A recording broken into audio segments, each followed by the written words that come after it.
আজকে আমরা একটি অত্যন্ত গুরুত্বপূর্ণ বিষয় নিয়ে আলোচনা করব, যা অনেক মুসলিমের মনে প্রশ্ন জাগায়। কোরআন শরীফ কি আমাদের জন্য যথেষ্ট, নাকি আমাদের হাদিস, বিশেষ করে বুখারী শরীফের প্রয়োজন আছে? আল্লাহ তাআলা নিজেই কোরআনকে আহসানুল হাদিস বা সর্বোত্তম হাদিস বলে উল্লেখ করেছেন। তাহলে কেন আমরা অন্য কোনো হাদিসের পিছনে ছুটব? সূরা জুমারের ৩০ নম্বর আয়াতে আল্লাহ পাক স্পষ্ট করে বলেছেন, আল্লাহু নাজ্জালা আহসানাল হাদিসি কিতাবাম মুতাশিবাহান মাসানিয়া, অর্থাৎ আল্লাহ নাজিল করেছেন সর্বোত্তম বাণী তথা কিতাব। এখানে আহসানুল হাদিস শব্দটি ব্যবহার করা হয়েছে কুরআনের জন্য। যদি কুরআনই সর্বোত্তম হাদিস হয়, তাহলে আমাদের আর কোনো হাদিসের প্রয়োজন কেন? এই প্রশ্নটি আমাদের সবার মনে আসা স্বাভাবিক। সূরা আনামের ১১৫ নম্বর আয়াতে আল্লাহ বলেছেন, ওয়া তাম্মাত কালিমাতুর রাব্বিকা সিদকান ওয়া আদলান, তোমার প্রভুর বাণী সত্য ও ন্যায় বিচারে পূর্ণতা লাভ করেছে, কোনো কিছুই এর পরিবর্তনকারী নেই। এই আয়াত থেকে স্পষ্ট যে কোরআন সম্পূর্ণ এবং পূর্ণাঙ্গ।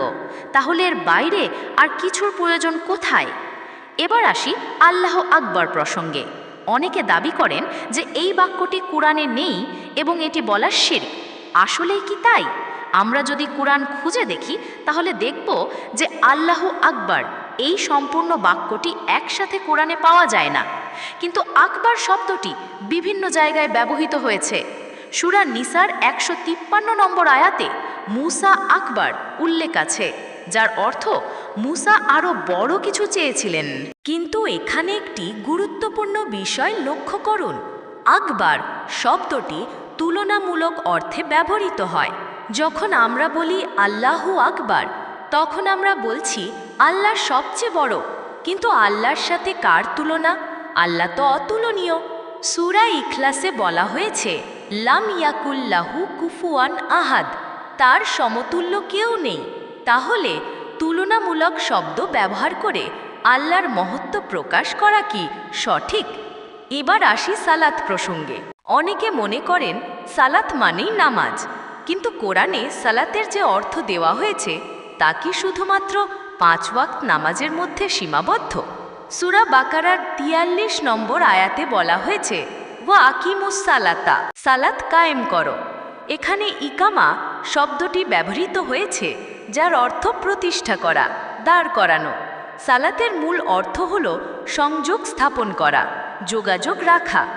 আরবি ভাষায় সিলাহ শব্দ থেকে সালাত এসেছে, যার অর্থ সংযোগ।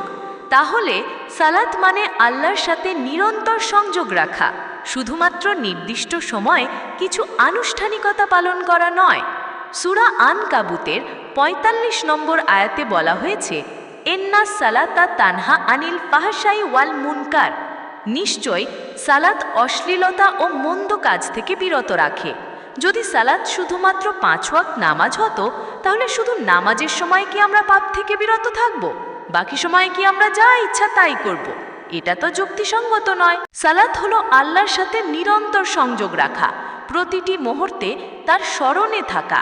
সূরা তাওবার ১০৩ নম্বর আয়াতে বলা হয়েছে, খুজমিন আম্বালিহিম সাদাকাতান তুতাহিরুহুম ওয়া তুযাক্কিহিম বিহা ওয়াসাল্লি আলাইহিম, তাদের সম্পদ থেকে সাদাকা নাও, যা তাদের পবিত্র করবে, এবং তাদের জন্য দোয়া করো। এখানে সাল্লি শব্দটি ব্যবহৃত হয়েছে দোয়ার অর্থে। তাহলে সালাতের আরেকটি অর্থ হলো দোয়া করা, আল্লাহর কাছে প্রার্থনা করা।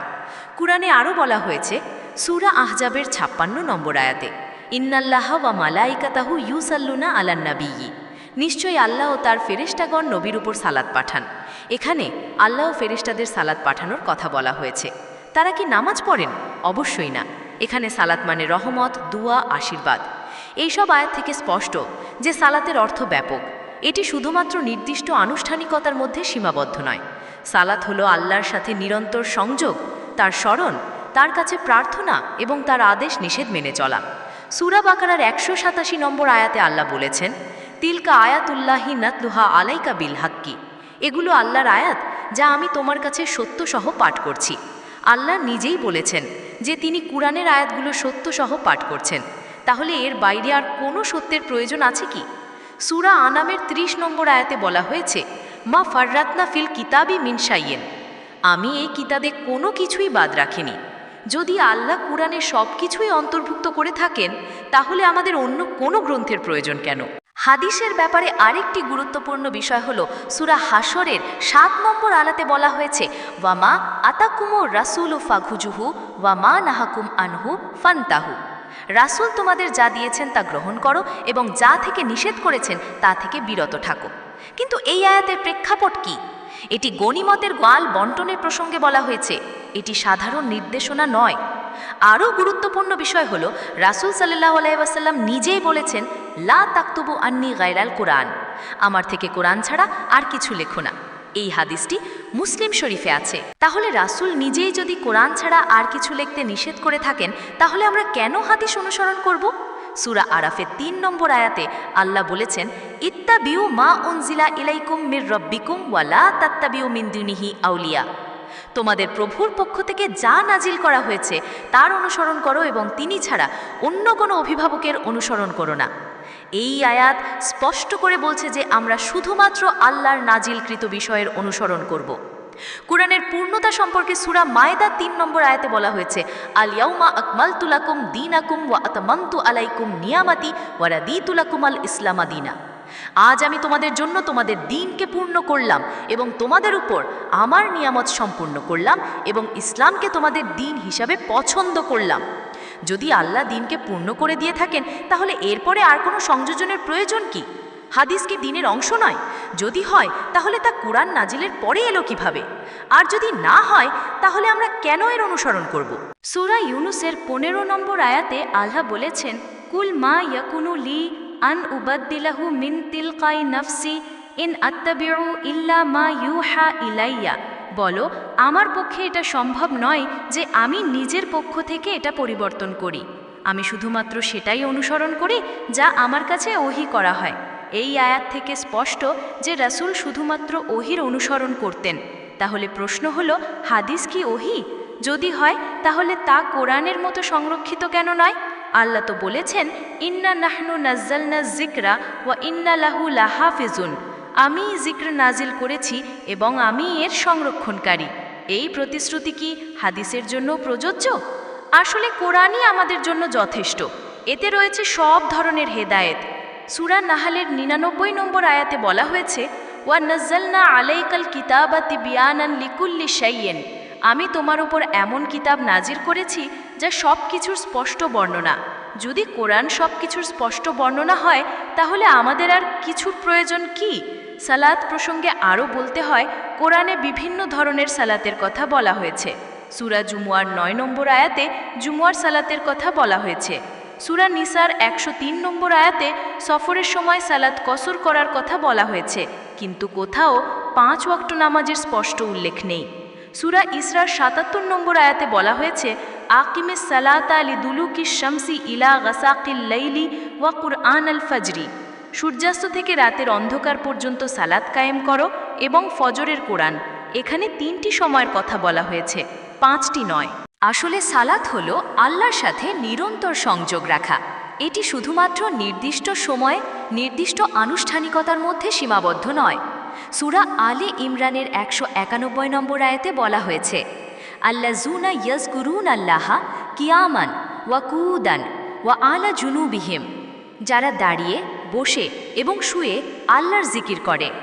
এই আয়াত থেকে বোঝা যায় যে আল্লাহর স্মরণ সব সময়ের জন্য। এটি শুধুমাত্র নির্দিষ্ট সময় সীমাবদ্ধ নয়। তাহলে সালাতও তেমনি হওয়া উচিত। এটি আল্লাহর সাথে নিরন্তর সংযোগ রাখার নাম। কুরআনের যথেষ্টতা সম্পর্কে আরও বলতে হয়, সূরা কাহফের 109 নম্বর আয়াতে বলা হয়েছে, কুল্লাও কানাল বাহরু মিদাদাল লিকালিমাতি রব্বি লানাফিদাল বাহরু কবলা আন তানফাদা কালিমাতু রব্বি। বলো, যদি সমুদ্র আমার প্রভুর বাণীর কালি হতো, তাহলে আমার প্রভুর বাণী শেষ হওয়ার আগেই সমুদ্র শেষ হয়ে যেত। এই আয়াত থেকে বোঝা যায় যে আল্লাহর বাণী অসীম, কিন্তু তিনি যা কোরআনে দিয়েছেন তাই আমাদের জন্য যথেষ্ট, কারণ তিনি নিজেই বলেছেন যে এতে সব কিছুর বর্ণনা আছে। হাদিসের ব্যাপারে আরেকটি গুরুত্বপূর্ণ বিষয় হলো, সূরা জাশিয়ার 6 নম্বর আয়াতে বলা হয়েছে, তিলকা আয়াতুল্লাহি নাতলুহা আলাইকা বিল হাক্কি ফাবি আইয়ি হাদিসিন বাদ আল্লাহি ওয়া আয়াতিহি ইউমিনুন। এগুলো আল্লাহ আয়াত যা আমি তোমার কাছে সত্য সহ পাঠ করছি। তাহলে আল্লাহ ও তার আয়াতের পর আর কোন হাদিসে তারা বিশ্বাস করবে? এই আয়াত স্পষ্ট করে বলছে যে আল্লাহর আয়াতের পরে আর কোনো হাদিসের প্রয়োজন নেই। তাহলে আমরা কেন বুখারি বা অন্য কোনো হাদিসের বই অনুসরণ করব? সূরা লুকমানের 6 নম্বর আয়াতে বলা হয়েছে, ওয়ামিনান নাসি মাইয়াশতারি লাহুয়াল হাদিসি লিউদিল্লা আন সাবিলিল্লাহি। মানুষের মধ্যে কেউ কেউ অনর্থক কথা কিনে নেয় যাতে আল্লাহর পথ থেকে মানুষকে বিভ্রান্ত করতে পারে। এখানে লাহুয়াল হাদিস বলা হয়েছে, যার অর্থ অনর্থক কথা বা বাজে হাদিস। তাহলে দেখা যাচ্ছে যে কোরআনেই হাদিসের বিরুদ্ধে সতর্কবাণী আছে। আমাদের শুধুমাত্র কোরআনের অনুসরণ করাই যথেষ্ট। সালাত প্রসঙ্গে আরও বলতে হয়, সূরা মুজাদালার 11 নম্বর আয়াতে বলা হয়েছে, ইদা কিলা লাকুম তাফাসসাহু ফিল মাজালিসি ফাফসাহু ইয়াফসাহি লাহু লাকুম ওয়াইদা কিলান সুজু ফানসুজু। যখন তোমাদের বলা হয় মজলিসে জায়গা করে দাও, তখন জায়গা করে দাও, আল্লাহ তোমাদের জন্য জায়গা করে দেবেন। আর যখন বলা হয় উঠে দাঁড়াও, তখন উঠে দাঁড়াও। এই আয়াতে নুসুজু শব্দটি ব্যবহৃত হয়েছে, যার অর্থ উঠে দাঁড়ানো। এটি সালাতের একটি অংশ হতে পারে, কিন্তু এর অর্থ এই নয় যে সালাত মানেই শুধু দাঁড়ানো বসা। আসলে সালাত হলো আল্লাহর সাথে আত্মিক সংযোগ। এটি হৃদয়ের বিষয়, শুধুমাত্র শারীরিক আনুষ্ঠানিকতা নয়। সূরা বাকারার পর আয়াতে বলা হয়েছে, ওয়ালিল্লাহিল মাশরিকু ওয়াল মাগরিবু ফাআইনামা তুওয়াল্লু ফাসাম্মা ওয়াজহুল্লাহি। পূর্ব ও পশ্চিম আল্লাহরই, সুতরাং তুমি যেদিকেই মুখ ফেরাও সেদিকেই আল্লাহর চেহারা। এই আয়াত থেকে বোঝা যায় যে আল্লাহর সাথে সংযোগ স্থাপনের জন্য নির্দিষ্ট দিকের প্রয়োজন নেই, তিনি সর্বত্র বিরাজমান। তাহলে সালাতও সর্বত্র সর্বক্ষণ হতে পারে। কোরআনের পূর্ণতা সম্পর্কে আরও বলতে হয়, সূরা আনামের 135 নম্বর আয়াতে বলা হয়েছে, কুল ইয়া কাউমিয়ামালু আলা মাকানাতিকুম ইন্নি আমিলুন ফাসাউফা তালামুনা মান তাকুনু লাহু আকিবাতুদ্দার। বলো, হে আমার সম্প্রদায়, তোমরা তোমাদের অবস্থান অনুযায়ী কাজ করো, আমিও কাজ করছি। শীঘ্রই তোমরা জানতে পারবে কার জন্য পরকালের শুভ পরিণাম। এই আয়াত থেকে বোঝা যায় যে প্রত্যেকে নিজ নিজ বিশ্বাস অনুযায়ী কাজ করবে এবং আল্লাহই চূড়ান্ত ফয়সালা করবেন। তাহলে যারা শুধুমাত্র কোরআন অনুসরণ করেন তাদেরই অধিকার আছে। পরিশেষে বলতে হয়, কোরআনই আমাদের জন্য যথেষ্ট। এতে রয়েছে সব ধরনের হেদায়াত। আল্লাহ নিজেই এটিকে আহসানুল হাদিস বলেছেন। তাহলে আমাদের আর কোনো হাদিসের প্রয়োজন নেই। সালাত মানে আল্লাহর সাথে নিরন্তর সংযোগ, শুধুমাত্র নির্দিষ্ট আনুষ্ঠানিকতা নয়।